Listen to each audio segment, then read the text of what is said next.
আসসালামু আলাইকুম। আজকে আমি এমন একটি অঙ্ক নিয়ে এসেছি যেটি অনেক গুরুত্বপূর্ণ। তো শুরু করা যাক।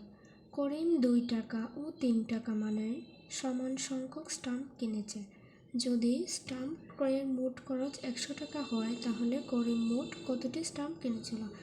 এখানে বলা হয়েছে মোট কতটি স্টাম্প কেনা হয়েছিল, তার মানে এখানে কতটি স্টাম্প কেনা হয়েছিল দেওয়া নেই, আমাদের বের করতে হবে। তো ধরি আমরা মনে করি 2 টাকার স্টাম্প কিনেছিল,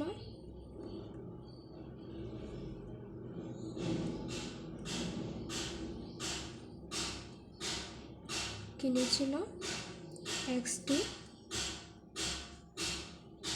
3 টাকার স্টাম্প কিনেছিল XT। তাহলে মোট স্টাম্প কত হলো?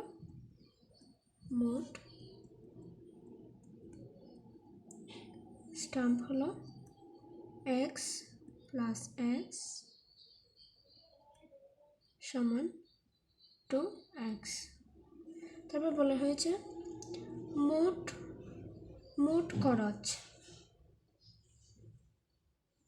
শর্ত মতে মোট খরচ প্রথম কেনা হয়েছে 2 টাকার একটি স্টাম্প, তারপর 3 টাকার একটি স্টাম্প, তাদের মোট খরচ হয়েছে 100 টাকা। 2X 3X 5X 100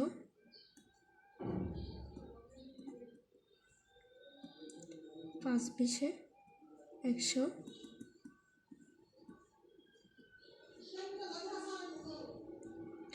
তো আমরা দেখতে পারি এখানে বলা হয়েছে করিম মোট কতটি স্টাম্প কিনেছিল।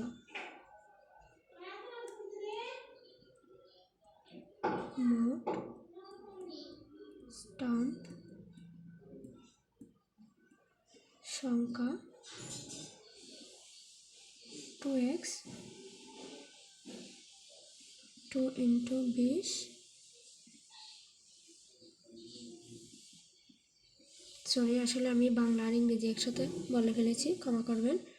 আর আমার অঙ্কটি ভালো লাগলে অবশ্যই সাবস্ক্রাইব করবেন এবং যে কোনো ধরনের অঙ্ক প্রয়োজন হলে আমাকে কমেন্ট বক্সে জানিয়ে দেবেন। আসসালামু আলাইকুম।